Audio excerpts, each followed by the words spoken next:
Welcome back. You're listening to the discussion Innovation in Government, sponsored by Carasoft on Federal News Radio, part of the Federal News Network. I'm your host, Jason Miller. My guest today is Chris Townsend, the Vice President of Federal at Symantec. Now, Chris, before break, we talked a lot about zero trust and how mobile security as well as cloud security all kind of fits underneath this and why agencies are moving towards zero trust.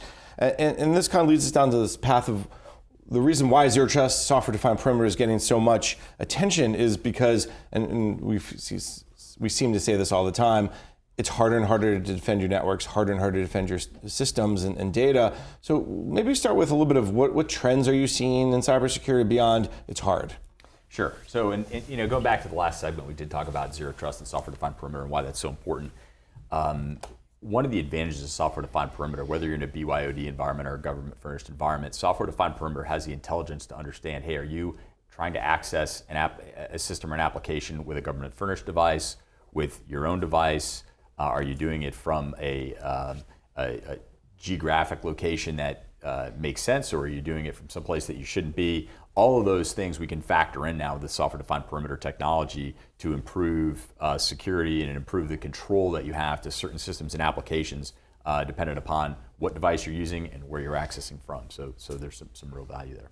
And I think that value comes in as agencies are getting pinged and we're seeing spoofing, and then we're seeing all these things that are becoming more disruptive, for lack of a better word. I remember, I think it was the head of NSA Cyber Command spoke about this, General Alexander said the next big thing we have to worry about is disruption. And we were all like, what do you mean? And he's like, well, they change your data. And now we're starting to see that.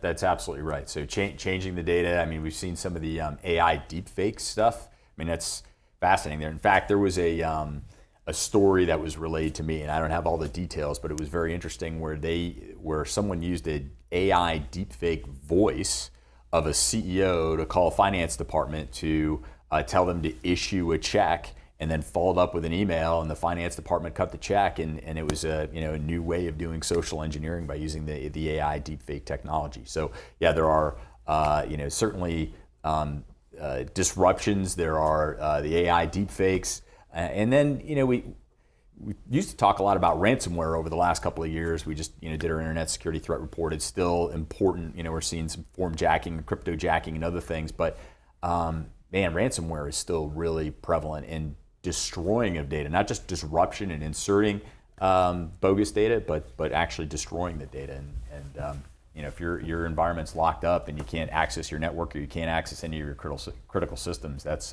highly disruptive. You saw that with Baltimore City. They went down earlier this year for several months, for several weeks because of ransomware. Is zero trust and some of these other security things we've been talking about going to give agencies a little more, if you will, confidence that they can stop or at least sustain against some of these types of attacks? It will. However, cybersecurity is always a bit of a shiny object-driven kind of toys to tools approach. Hey, zero trust is the latest greatest thing, or AI is the latest greatest thing, but we can't take our eye off. Hey, we've developed some capabilities over the years, right? Symantec is one of the leaders in this space in endpoint security. And as the endpoint gets more and more important, right? We're talking about mobile device endpoints and using endpoints to access and the software-defined perimeter at the endpoint level. We have to make sure we're still fundamentally securing those systems against threats like malware, because the target to your endpoint is increasing. It's not decreasing as we go through these evolution in boundaryless environments. And what we've seen is the cyber basic hygiene, right? That's why OMB, for instance, is really focused on high value assets. And now they move the next level down to critical assets. And they're saying, understand what you have and then protect those things and then work out. And I think that comes back to this bigger discussion over tools. And we've seen this, I think, time and again. I think agencies are buying tools because they have this issue and then they have that issue and then they have this issue. And they're not understanding kind of how the tools work and how they can integrate. Tool consolidation is one of those things I hear from every vendor. How does that fit into this drive towards, if you will, not just zero trust, but better security overall? Yeah, great question. So if you think about how security environments are built out, they were built out somewhat reactively, right? You got a threat, you go evaluate the tool to solve the problem, and you go buy the tool. What happens is A lot of vendors have made acquisitions, built additional capabilities into the tools over time. And if you put up a Venn diagram, there's 65 or 70% overlap in capability between multiple tools in your environment. Well, each one of those tools requires separate maintenance contracts. They have separate operating consoles. You need people trained on them. So the cost and complexity of operating all of these tools is really unsustainable. And then you think about the limited number of cyber analysts that you have in your environment. And now the analysts are tasked with integrating all of this information and evaluating that information to figure out what they really need to be focused on. And we need to simplify the environment. Security, a good security posture, you get as much simplicity, remove the complexity out of your environment as much as you can.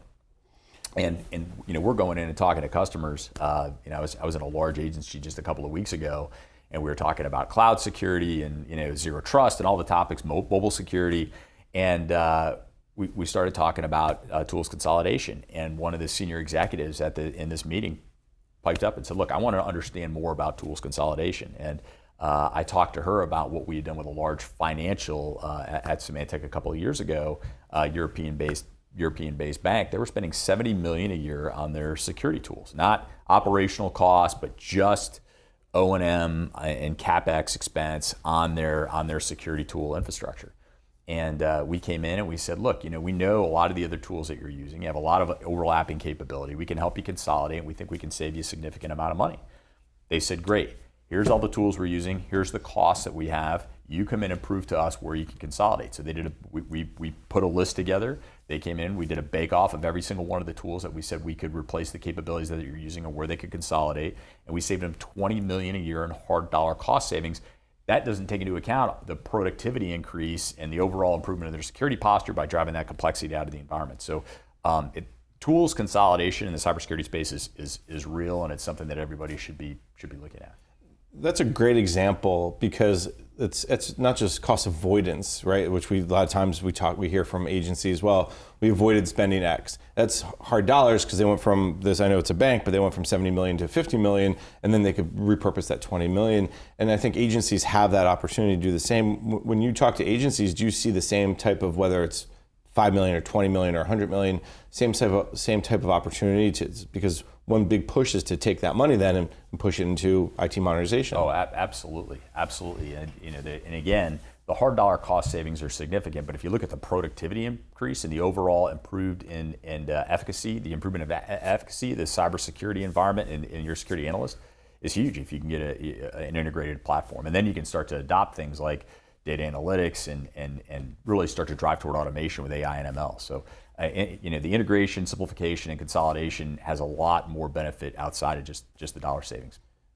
When you went into that customer and started the effort, walk me through a little bit about, as much as you can, about what you did, because I think a lot of agencies would probably say, okay, well, where do I start? Because, okay, I know what tools I have, hopefully. Now, how do I start integrating them or at least consolidating them?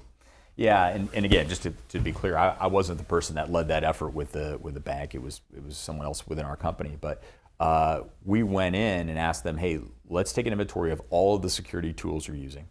We put those in a spreadsheet, essentially, lined up all the tools that we had, talked about all the overlapping capability, and then the customer had us come back in a lab and evaluate our capability that overlapped with the other vendor's capability and where we could truly consolidate. And they did it was a months long bake-off to really determine, hey, can you do everything you say you can do, across these tools?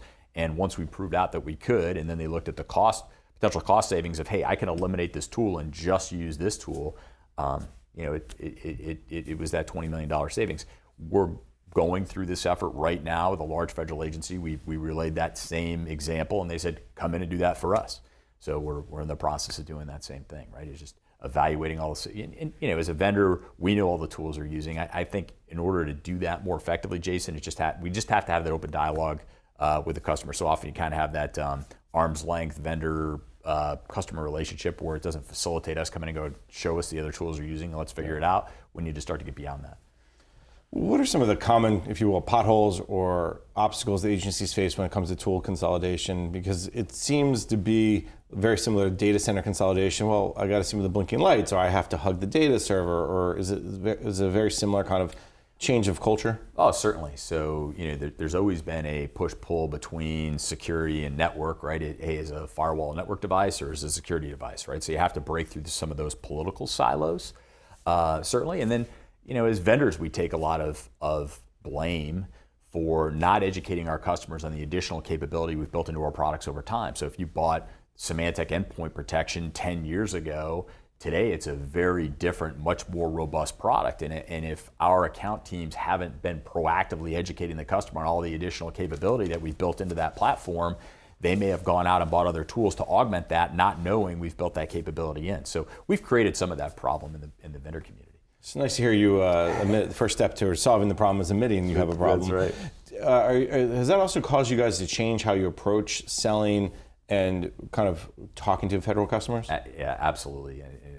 Another great question. One of my primary initiatives when I came into Symantec, I had two organizations that we brought together. We had the Blue Coat folks that were really, really good at network and cloud security, and we had the Symantec folks that were really, really good at data and endpoint.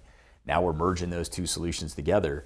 My account teams and my engineering teams not only had to understand the portfolio at a much broader level, but now it's the integration, it's the consolidation, it's the cost efficiency, it's the operational efficiency conversation, which is a much higher level conversation in the organization, where it's the CIO or the Chief Information Security Officer or the CFO that we're talking to. And we need to take a different approach in that conversation. We need to make sure our account teams understand not only the cost avoidance conversation, but the improved productivity and agility and what it means to be able to move to the cloud and mobile and software-defined perimeter. So it's a much different conversation. It's not a product conversation anymore. It's really a business partnership. And how do we help you, whichever agency it is, securely move to the cloud, securely move to mobile, and do it in the most efficient, cost-effective manner.